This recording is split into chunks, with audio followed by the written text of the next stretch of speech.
لیکن شفقت، بڑی معذرت کے ساتھ 4 5 50 20 لوگ کسی کے ماننے والے ہو جائیں تو وہ لوگوں سے مصافحہ کرنے میں اپنے آپ کی بے عزتی سمجھتا ہے.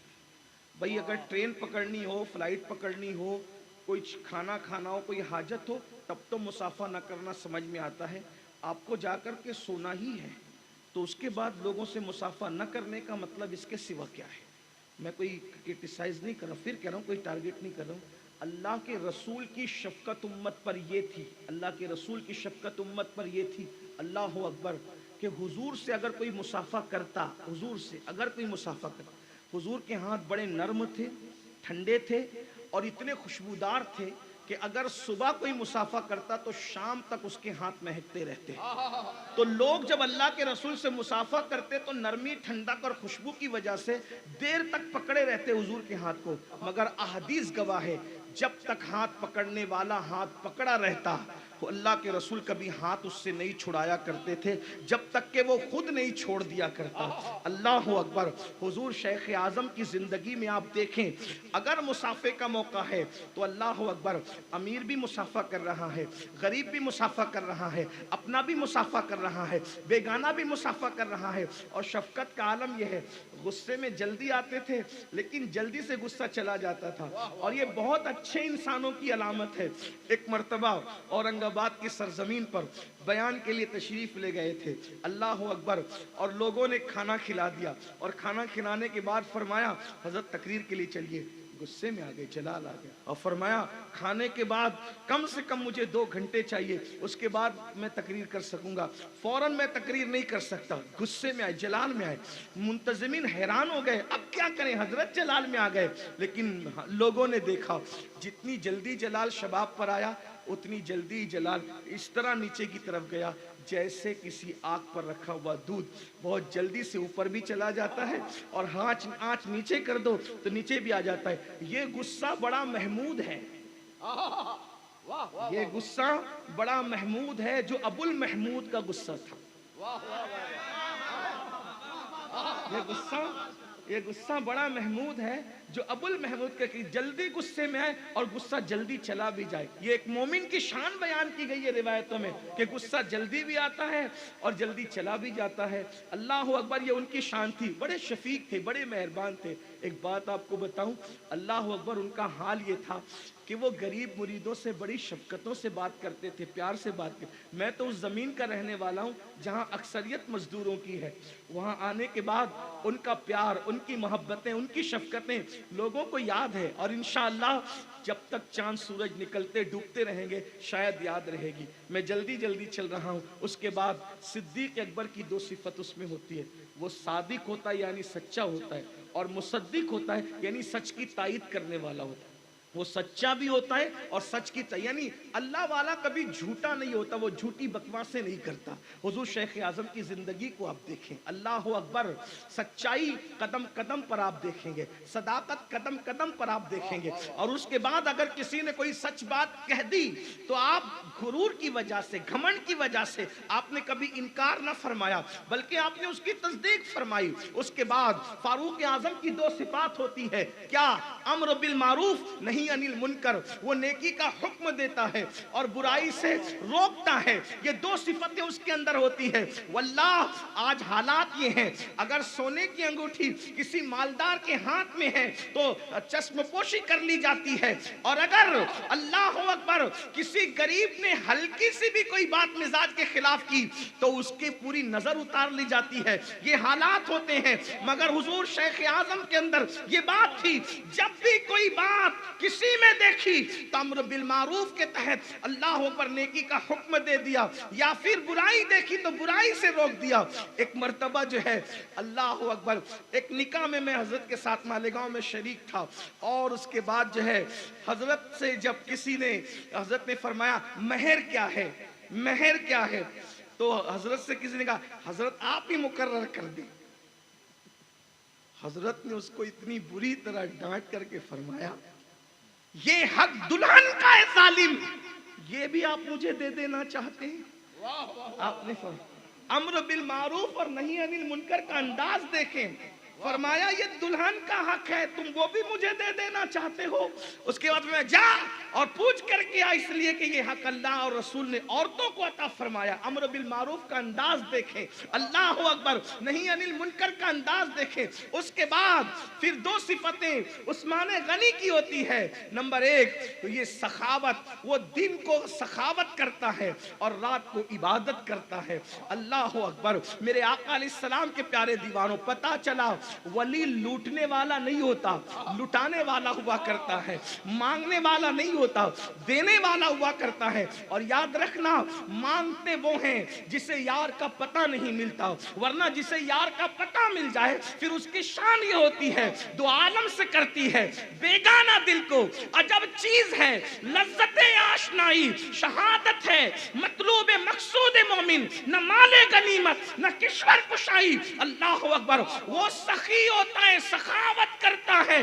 اللہ اللہ، اندازہ فرمائیں کہ سخاوت کا عالم کیا ہے۔ کبھی مدرسے کے بچوں پہ سخاوت کرنے اس انداز سے کہ کوئی چیز منگانی ہے تو کوئی چیز منگا لی اور اس کے بعد بچے ہوئے پیسے بچوں سے کہہ دیا کہ بابو تم رکھ لو۔ اللہ اکبر، اندازہ فرمائیں کہ کیا انداز ہے، دیا بھی جا رہا ہے، عزت نفس کا خیال بھی رکھا جا رہا ہے۔ میرے آقا علیہ الصلوۃ والتسلیم کے پیارے دیوانوں، جامعہ اشرف کے بچے جو اس دور میں حضرت کے زمانے میں پڑھتے تھے وہی میری اس بات کی تصدیق کریں گے کہ کوئی چیز منگائی ہے، پیسے بچ گئے ہیں تو کہا کہ بابو تم رکھ لو۔ سخاوت کا انداز دیکھیں میرے آقا علیہ الصلوۃ والتسلیم کے پیارے دیوانوں۔ اور پھر رات کی عبادت، یہ معاملہ تو اللہ اکبر ان کے گھر والے بہتر بتا سکتے ہیں، لیکن میں نے تو نہیں دیکھا وہ کیفیت، مگر مجھے ایک اندازہ ضرور ہے جس سے میں اندازہ کر سکتا ہوں۔ نہ میں کوئی مفکر ہوں نہ کوئی دور اندیش انسان، لیکن میں اندازہ کر سکتا ہوں۔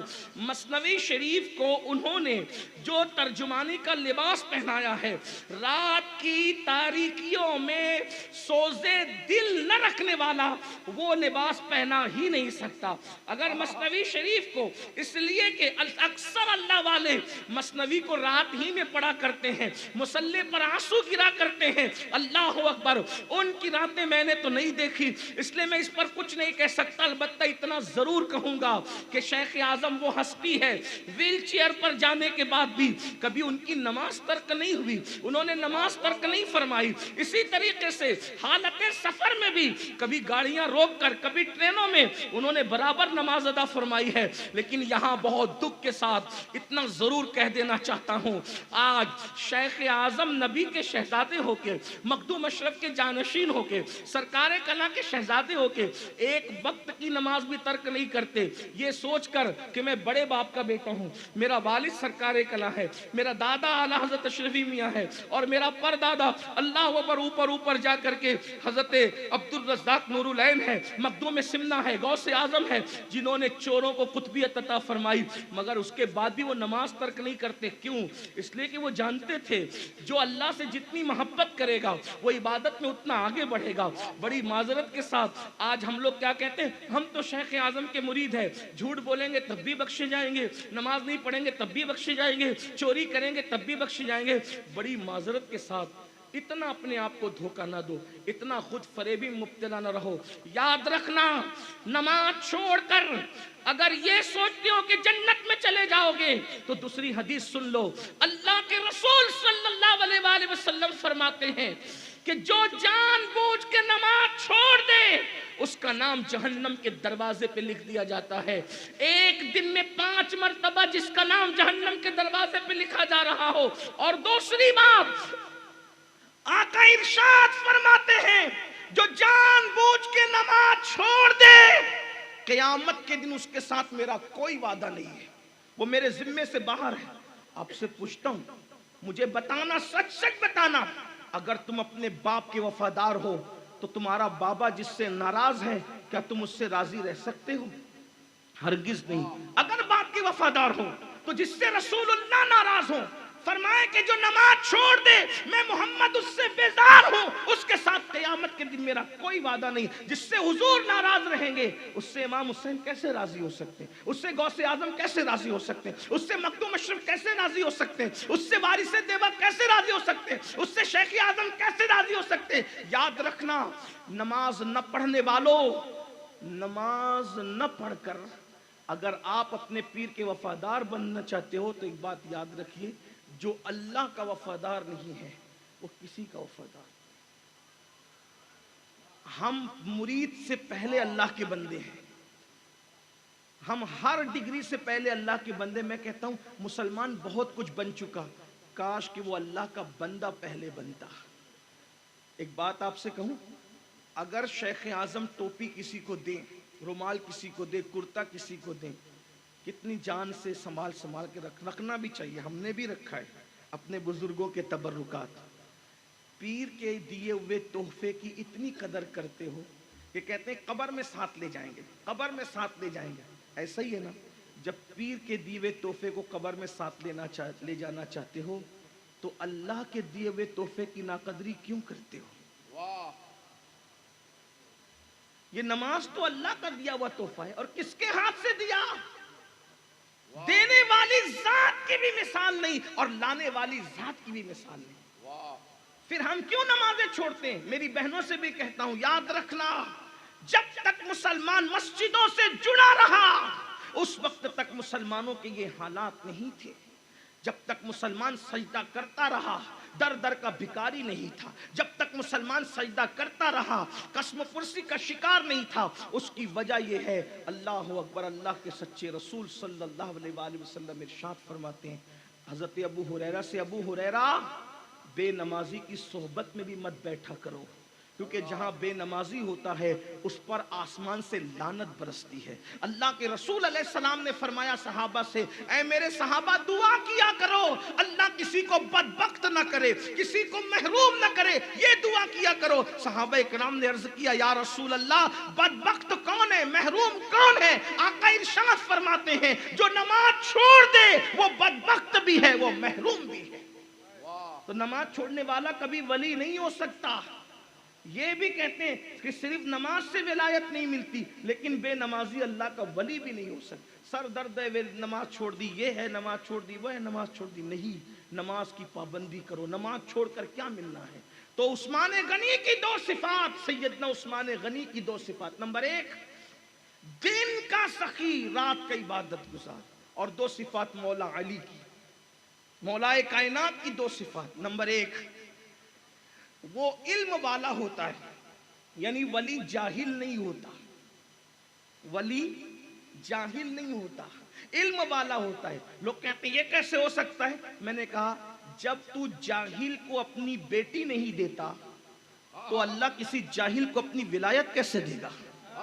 جب تیرے گھر کسی کا رشتہ آتا ہے تو پوچھتا ہے کہ لڑکا کہاں تک پڑھا ہوا ہے؟ بیٹی دینے سے پہلے تو ڈگری چیک کرتا ہے، تو اللہ ولایت دینے سے پہلے اس جاہل کو ولایت دے دے گا؟ ہاں، لیکن یہ ضرور ہے کہ ہر ولی مدرسے میں پڑھا ہو یا نہ پڑھا ہو لیکن علم والا ضرور ہوتا ہے۔ کیوں؟ جس کو ولی بناتے ہیں کبھی کبھی کتابوں سے عطا کر دیتے ہیں، کبھی کبھی کسی کی نگاہوں سے عطا کر دیتے ہیں، لیکن علم ضرور دیتے ہیں۔ بغیر علم والے کو ولایت نہیں۔ تو فرمایا غوث پاک نے دو صفات اس میں مولا علی کی ہوتی ہے۔ نمبر ایک کیا؟ کہ وہ ہوتا ہے علم والا، جیسے مولا کائنات کو اللہ نے علم دیا تھا، مولا علی تو باب مدینۃ العلم تھے۔ اللہ اکبر، کیسا علم اللہ نے ان کو دیا تھا!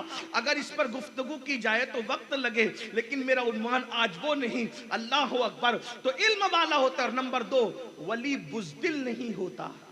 غوث پاک فرماتے ہیں علم والا ہوتا ہے اور بہادر اور شجاع ہوتا ہے اللہ کا ولی، یعنی ولی بزدل نہیں ہوتا، ظالم بھی نہیں ہوتا اور بزدل بھی نہیں ہوتا۔ اس لیے کہ جو ظالم ہو وہ بھی ولی نہیں ہو سکتا اور جو بزدل ہو وہ بھی ولی نہیں ہو سکتا۔ تو اب بہادر ولی ہوتا ہے۔ تو بہادر کسے کہتے ہیں؟ بہادر کی تعریف حضور نے خود فرمائی۔ صحابہ سے پوچھا بتاؤ سب سے زیادہ بہادر کون ہے؟ تو صحابہ نے کہا یا رسول اللہ جو شخص جو ہے سب کو پچھاڑ دے اور اس کو کوئی نہ پچھاڑ سکے وہ سب سے بہادر ہے۔ فرمایا نہیں، سخت غصے کے وقت جو غصے کو